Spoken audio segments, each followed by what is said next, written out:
London. Now, the reason why London is where it is because the mouth of the Thames faces the continent of Europe. And so boats, ships coming over from Europe can moor in the mouth of the Thames. And the reason why it is where it is on the Thames is because that's the first place where you can either ford or bridge the Thames. For most of its history, this is the map of London. In other words, along the North Bank, a little bit south, but not much, mostly fields, or mostly along this road, and this bit is Southwark, where Tate Modern now is. Southwark was, of course, where some of the more disreputable activities occurred, such as bull baiting, brothels, and, worst of all, the theatre. And these were licensed. It was easier to have operations such as those on the South Bank in Southwark than it was in London itself, in Westminster and the City. And if you wander around Southwark, you'll find the remains of the palace of the Bishop of Winchester.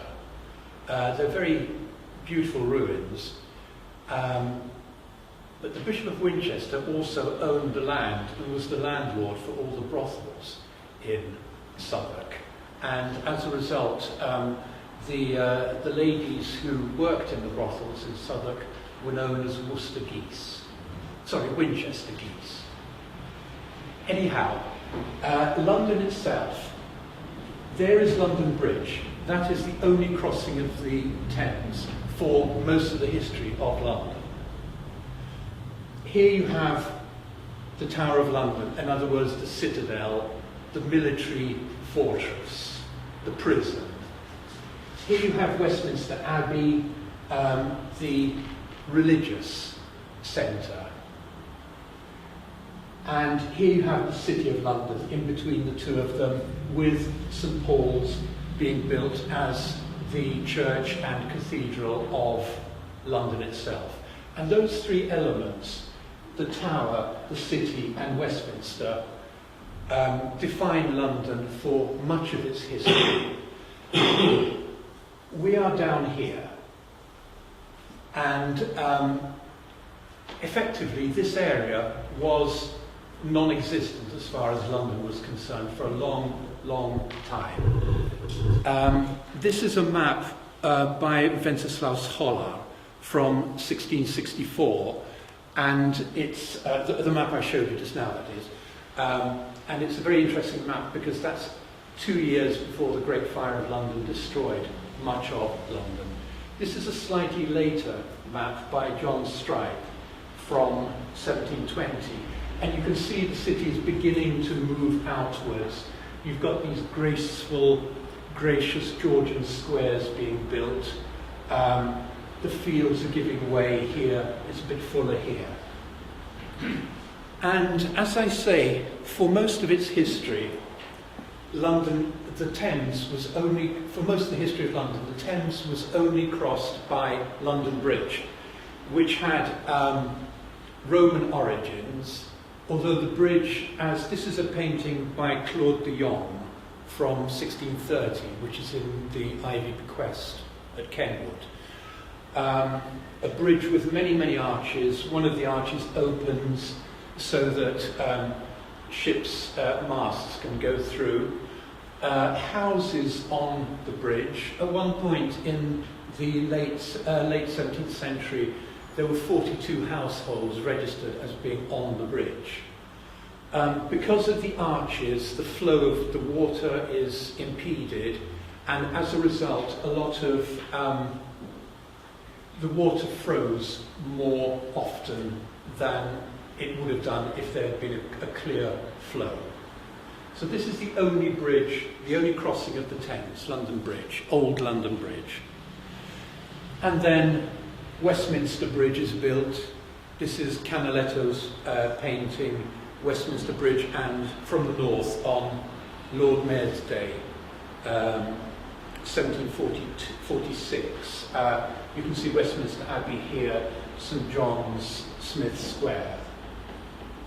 We are along here somewhere.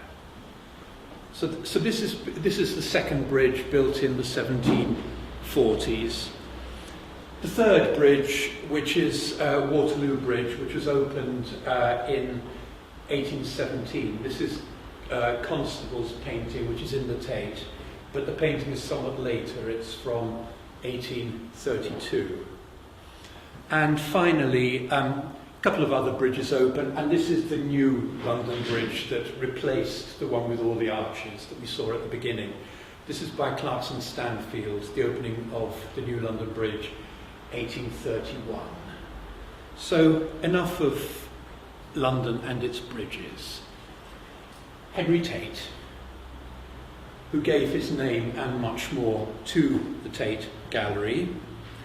This is a painting from 1897, which was a busy year for Henry Tate because that was when the gallery that he had founded, that he had paid for and that was based on his collection, was opened in July 1897. This painting was painted by Hubert von Herkomer. It's on display at the moment at the Tate. It belongs to Tate's collection. And it was also the year in which he received a baronetcy from Queen Victoria, becoming Sir Henry Tate, Baronet. And this is what his fortune was based on: Tate and Lyle sugar, by appointment to Her Majesty the Queen. Okay, and now sugar, up until Henry Tate came along, used to come in this form. This is a cone of loaf sugar. You would buy sugar in this form, and you would then smash it to pieces at your, however you managed to do that. Henry Tate came along with the sugar cube, of which he was not the inventor.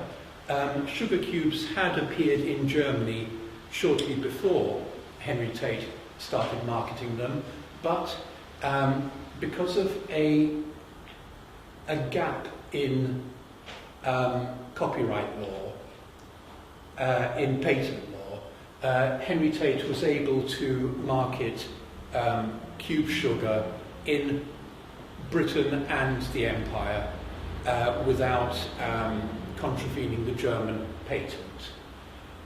He was from Liverpool. He made his fortune, first of all, owning a grocery shop, then going just into sugar, building this massive refinery. This is a Love Lane refinery in Liverpool. These photographs are from the 1890s. These are pans for in which the sugar is boiled. Sorry if I'm in the way. I'm afraid I'm trying to stand away.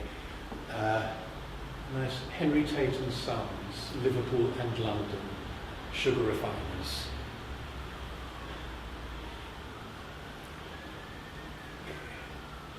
Lots of bags of sugar. This is the workforce. Everybody wearing a hat. In those days, everybody wore a hat. All the time, it seems. I think people were born wearing hats. This is the funeral of Henry Tate, just showing some of the workforce attending. Let's go back to Henry Tate. Henry Tate made his fortune. He gave some of it away through charitable gifts, such as libraries, the Henry Tate Library at Brixton, the various other libraries, various other institutions. He also built up an excellent collection of British contemporary art, as it then was. We're talking about the 1880s, 1890s. In his mansion, which was Park Hill in Streatham.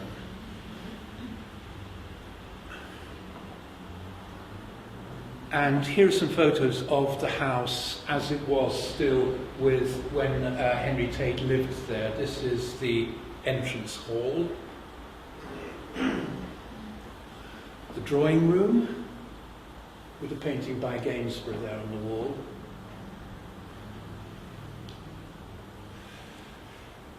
The dining room.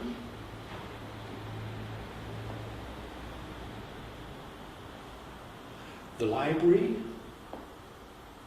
So it's quite a grand house. The billiards room. And these are pages from the catalogue of his collection, which he printed in 1894.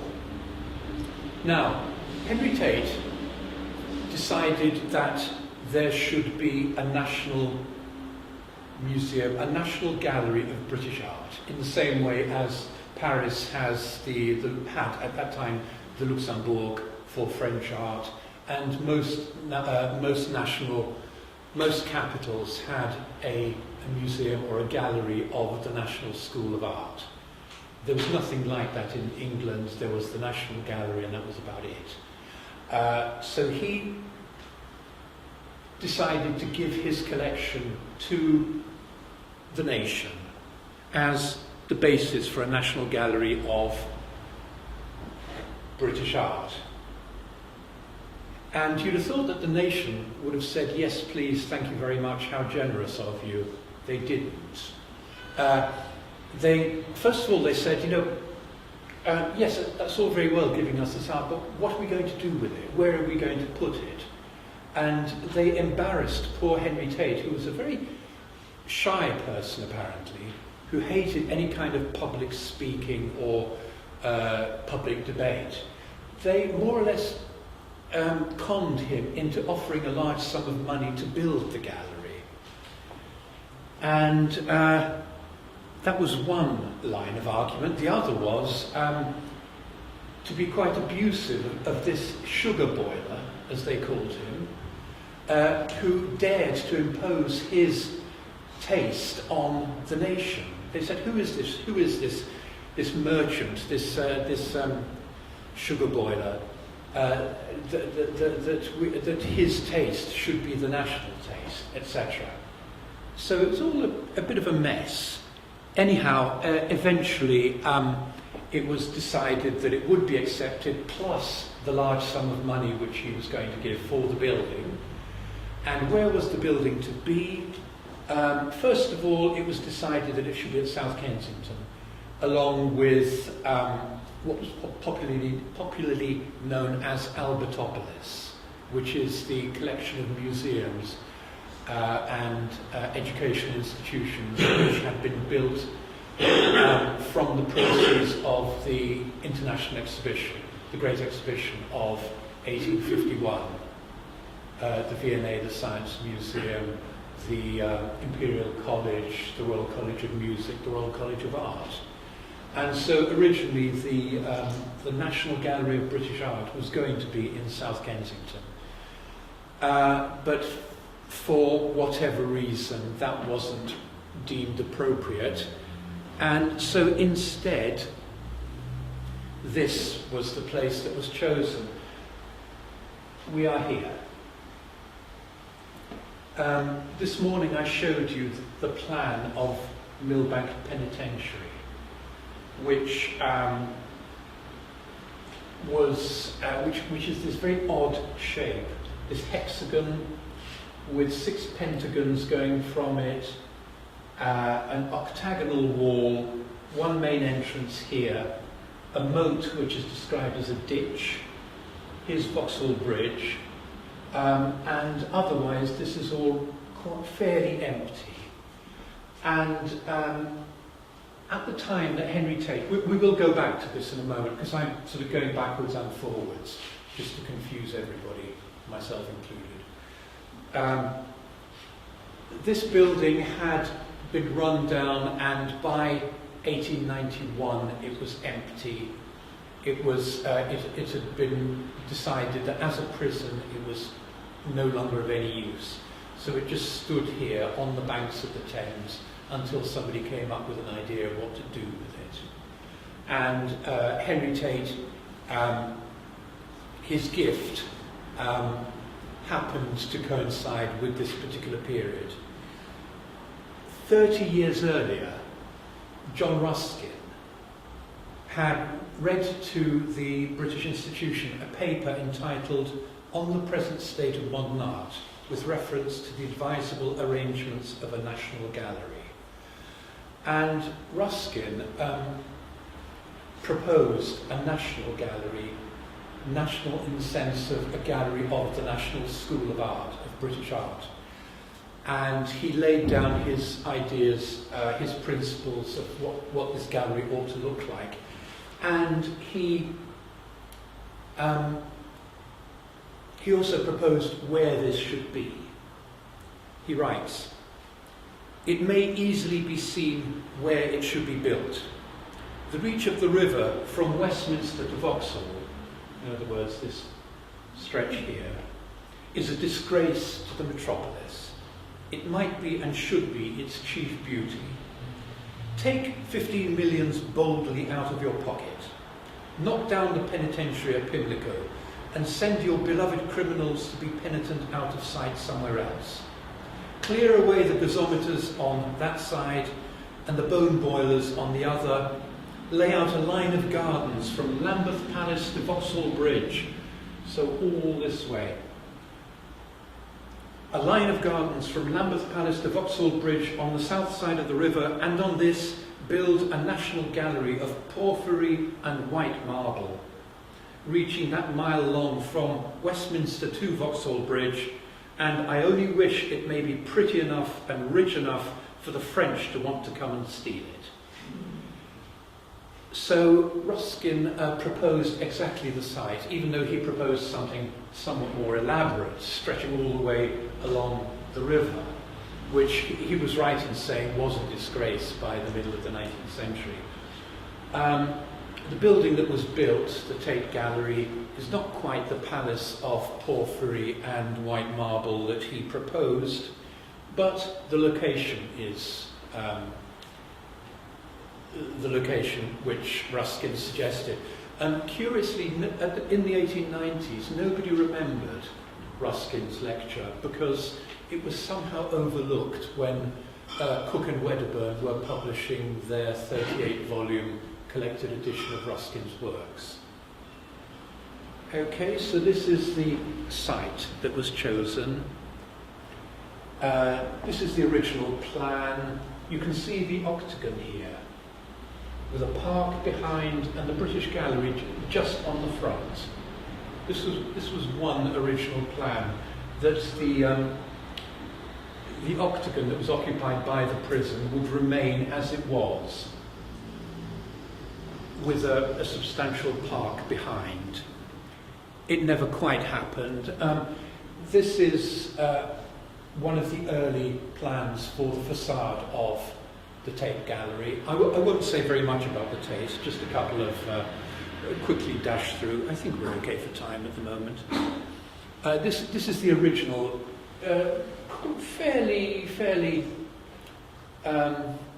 modest plan by Sidney R.J. Smith, who was an architect whom Henry Tate had used previously for various other projects. Pevsner regards him as an unfortunate choice for the building. And then things seem to go rather megalomaniac. You have this thing which looks, this always reminds me of the Palais de Justice in Brussels. This enormous dome towering over the building. There it is again. It almost looks like a Byzantine basilica of some sort. And in fact, the building as it was built,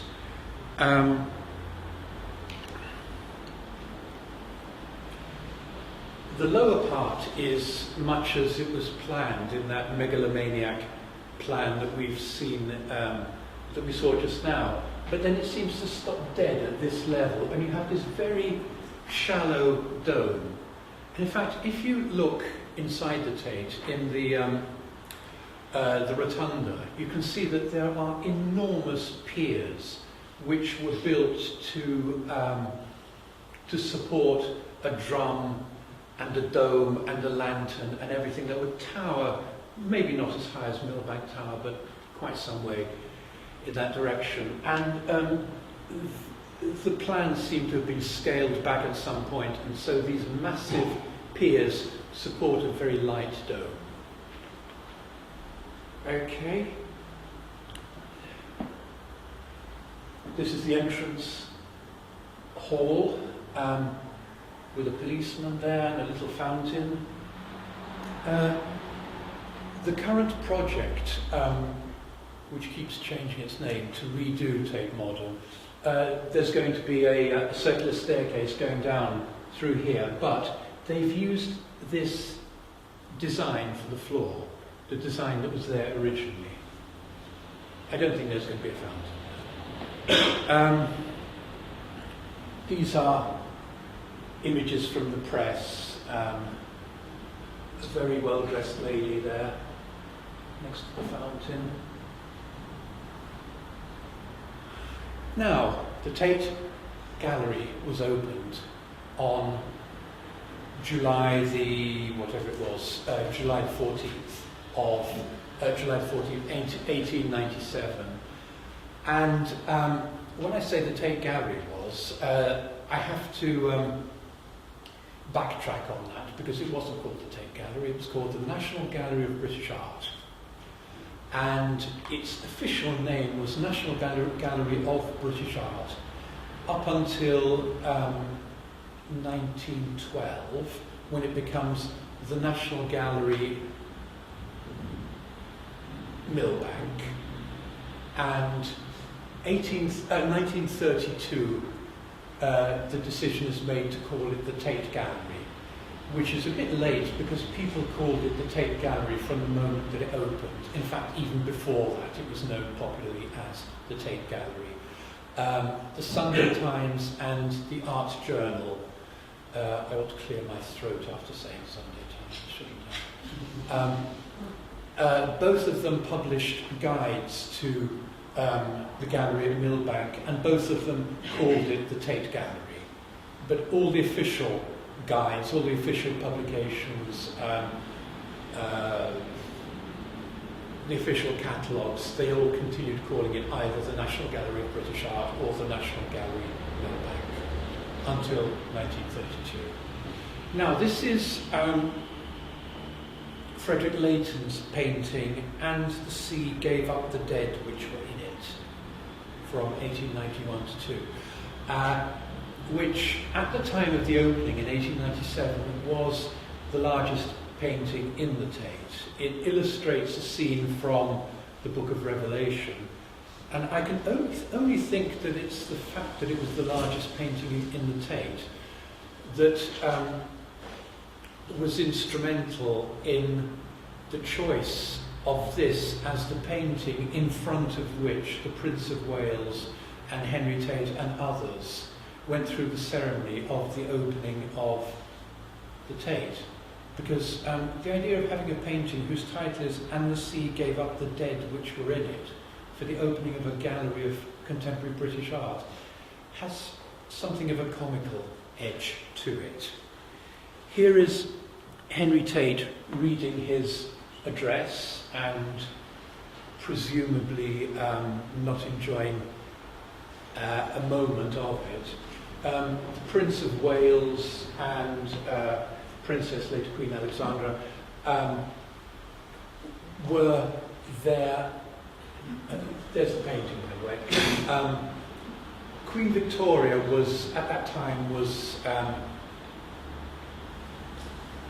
well, it was 4 years before her death. She was in advanced age, I think one could say, and so she wasn't present at the opening. But apparently, she did come a few days later. She did come down the road in an open carriage and asked for her glasses, asked for her spectacles, so that she could see the building when she went past. Okay, and these are people either wearing hats or holding them in their hands, examining the paintings in the Tate, the pictures at Milbank. One other curiosity which I am intrigued by is this. I'll read it. This was placed here on the 4th of June 1897, Jubilee year, by the plasterers working on the job, hoping when this is found that the Plasterers Association may still be flourishing. Please let us know in the other world when you get this, so we can drink your health. Signed, W. Gallup, F. Wilkins, H. Sainsbury's, J. Chester, and A. Pickenell. So these were some of the plasterers who worked on the building, and they left this message in the roof space where it was discovered 82 years later. We have it in the archive, and it's a bit of a treasure, and I have done some research on at the Museum of Trade Union History, and I have found out some information about the people who signed this.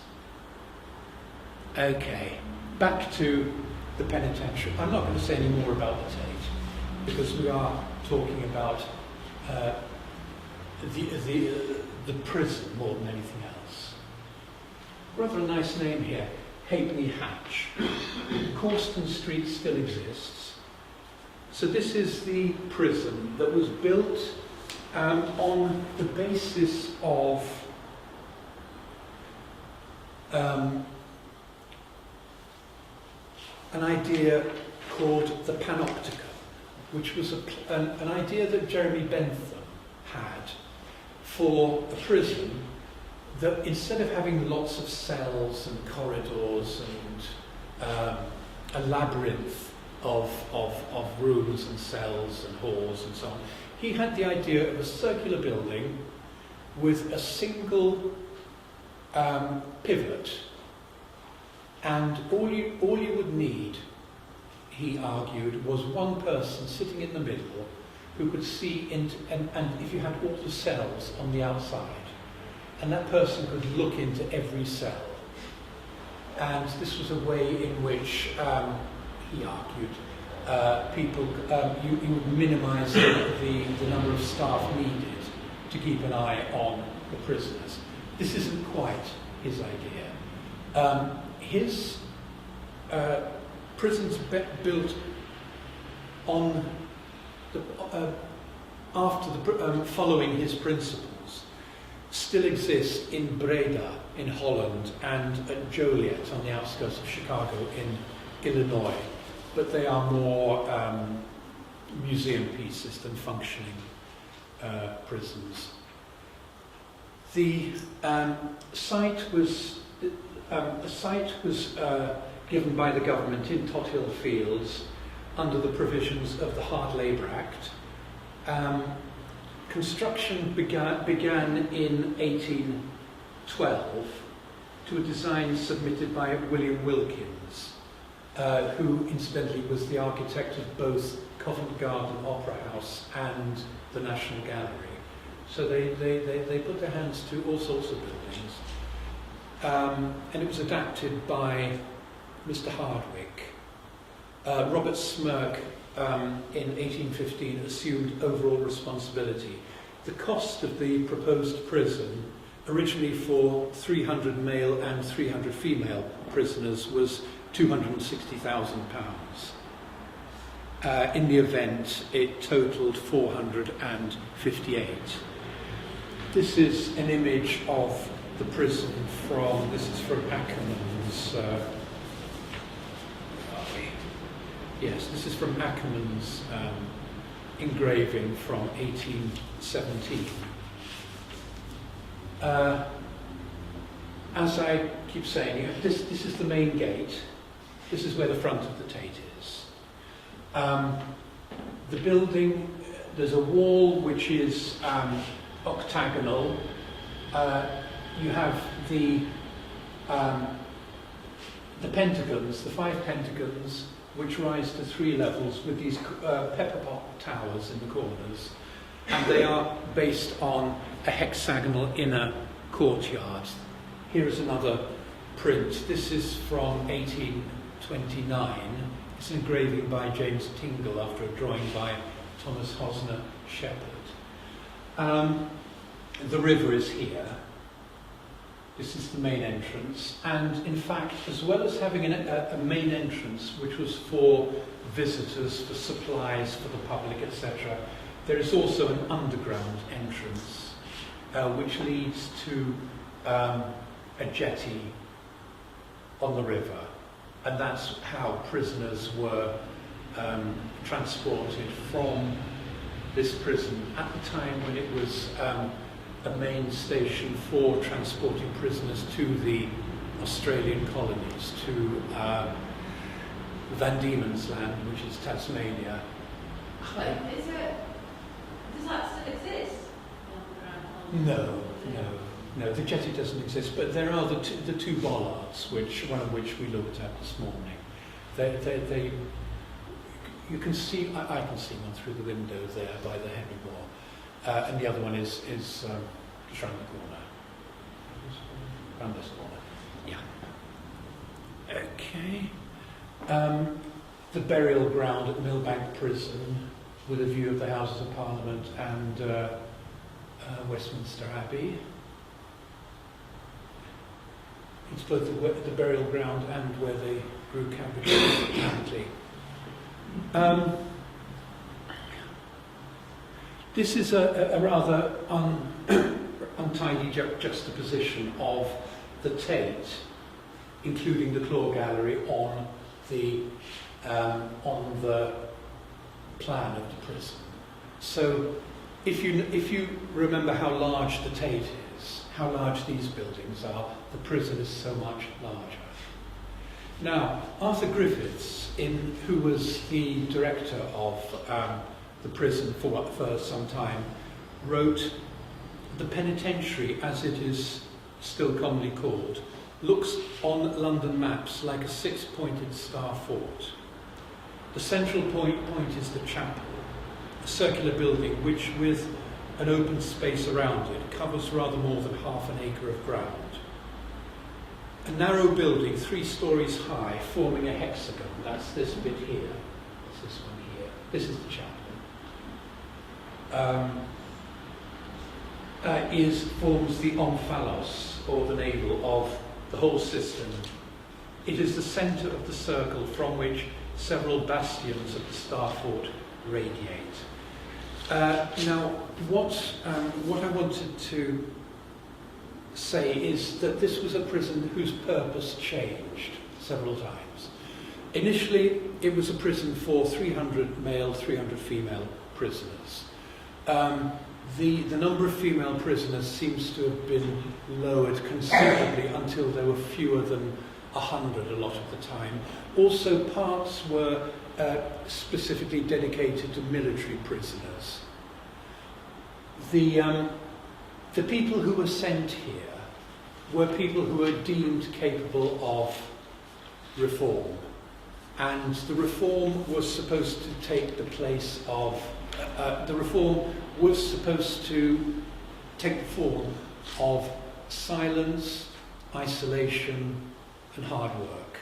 So they spent their time picking oakum, making mail bags, the kind of things that prisoners have done over the years, in total silence. In fact, quite a few of the prisoners went insane because of this regime of silence and isolation. In fact, the isolation was such that a prisoner could go through many months without seeing another prisoner. At times, prisoners wore hoods with blinkers on one side, and they had to walk. If they walked to the chapel, they walked with their heads down so that they would not see anybody else. There were also in the chapel. This no longer exists for Milbank, but at Pentonville Prison, there is an example of this. In the chapel is so arranged, it's a bit like an operating theatre where you have an arena and little cubicles where prisoners were taken, were introduced at the back of the cubicle, which had a spy hole which only allowed them to see the minister. Although there may have been 100 or 120 people in this chapel, none of them saw each other. They were taken out separately. Sounds a hell of a regime. A man called the Reverend J.R. Nihil, which means nothing, or nobody. No, nothing. It was at one time both chaplain and director of the prison. Because of the very unhealthy location of the prison, because it was in this very marshy territory, there were epidemics of typhus, of dysentery, of diarrhea, etc. As I mentioned to you when we looked at the moat, even though it was very close to the river, it was unconnected to the river, so it was stagnant, and God alone knows what creatures bred in that moat. By the 1870s, this whole system of trying to improve people by silence and isolation was seen to be a complete failure. And a new type of prison was built, the sort of prison that exists at Pentonville, at Wormwood, Scrubs and at Brixton, which is a big hall with galleries running round, nets across the middle, etc. The sort of prison that we know from the series Porridge on television. Now, the prison in literature and in art. Henry James. Let me see. No, first of all, let's go to Ruskin. Yes, Ruskin, who proposed the location of Milbank, of the National Gallery at Milbank. Charles Dickens visited.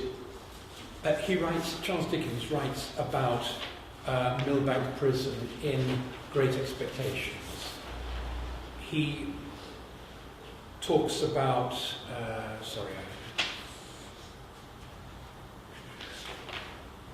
lost my Dickens. He talks about the area as being an area where people brought their rubbish. Yes, here we are. In David Copperfield, 1849 to 1850, when this building was standing. Dickens writes about the area. A sluggish ditch deposited its mud at the prison walls. Coarse grass and rank weeds straggled over the marshy land in the vicinity. In one part, carcasses of houses, inconspicuously begun and never finished, rotted away.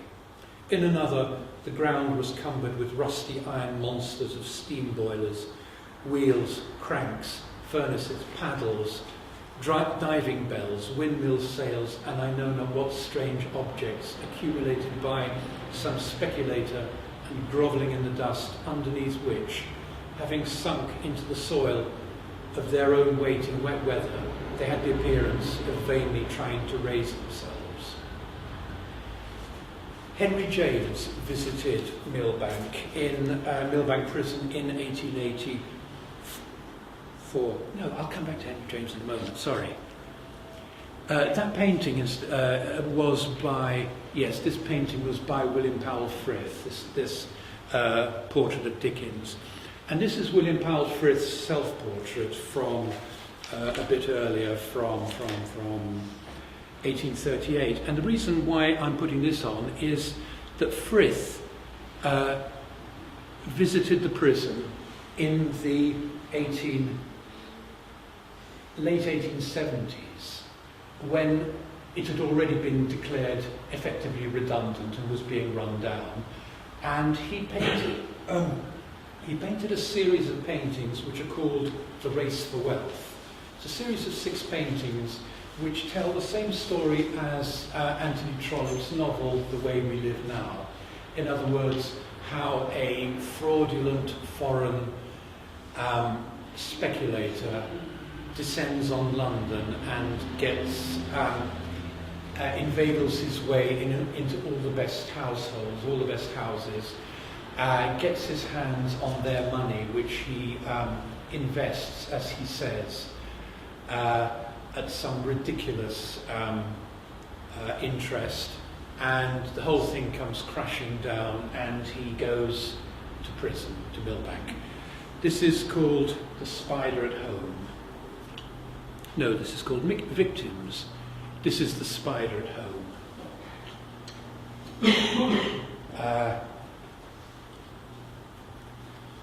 Trial and retribution. There he is, walking in a circle in the courtyard of Millbank prison. This series of paintings is very little known because it is in India, in the Gujarat State Museum in Baroda. How it got there, I've not been able to work out, but it's an interesting attempt to tell a story in 6 paintings in the same way that Trollope told it in a 600-page novel. Okay. Now Henry James. Sorry, I can come back to Henry James now. This is John Singer Sargent's painting of Henry James. Henry James visited Milbank prison in 1884, and he wrote about it in his novel The Princess Casamassima from 1886, which is one of his least known novels, but I have to say I go back to it again and again. It's a novel about revolution and bookbinding. It's a fascinating novel about the revolutionary movement in London at that time in the 1880s. The same subject matter as Joseph Conrad's The Secret Agent and various novels by George Gissing and Mark Rutherford. In Henry James's novel, a character called Miss Pinsent comes to visit a friend of hers at Milbank prison. And Milbank is never mentioned by name, but the journey to the prison and the direction and the description of the prison identify it very precisely.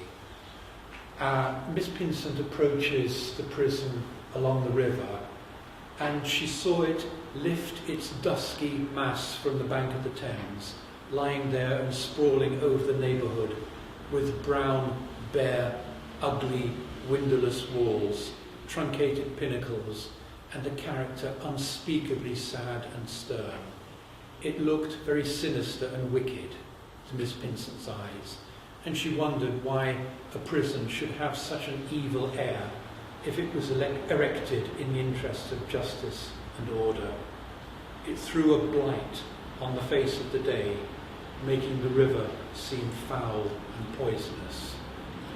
And in the novel, Henry James goes on to describe Miss Pinsent walking through the passages to visit this a friend of hers who is in prison for having murdered somebody and who is dying.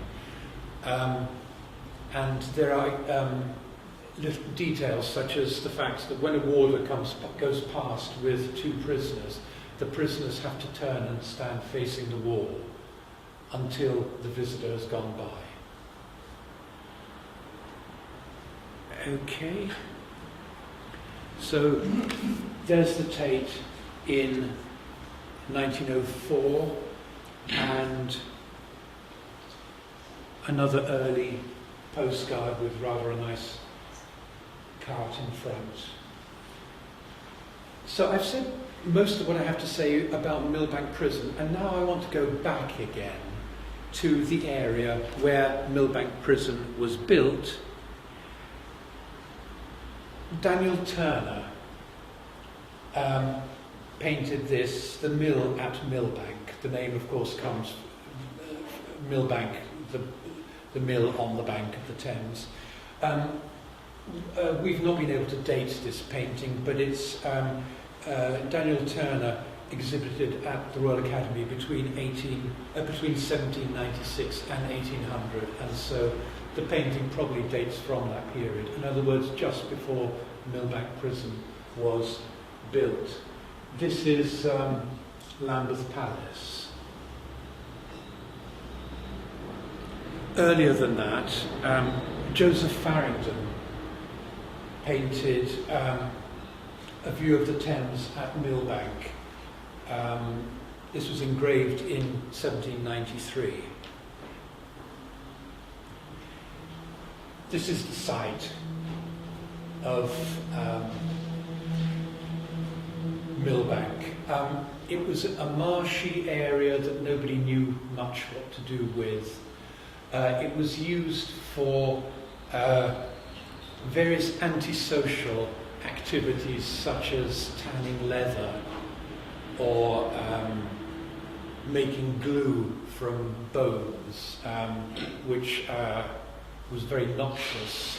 Leather tanning was also tended to be on the outskirts of any town or any city because they used an awful lot of urine in the process of tanning the leather. There was a bride well. There were a couple of houses. There were these little cottage industries, I suppose one would call them, the glue making, the leather tanning. When the Tate was opened, I think this is from the Illustrated London News. This is a speculative image of what the area might have looked like 100 years earlier in 1797. And before that, we know that the Abbot of Westminster, John Islip, after whom the street is named, John Islip Street, used to go hunting for snipe in this area. So it was quite a wild area. It's changed a bit. First of all, so this lovely rural area on the edge of London. First of all, you get the prison being built. There it is. And then you get other buildings such as the Tate. Okay, so I hope I haven't been too confusing in going back and forward, but there's a certain logic, I hope, behind this talk. Thank you very much.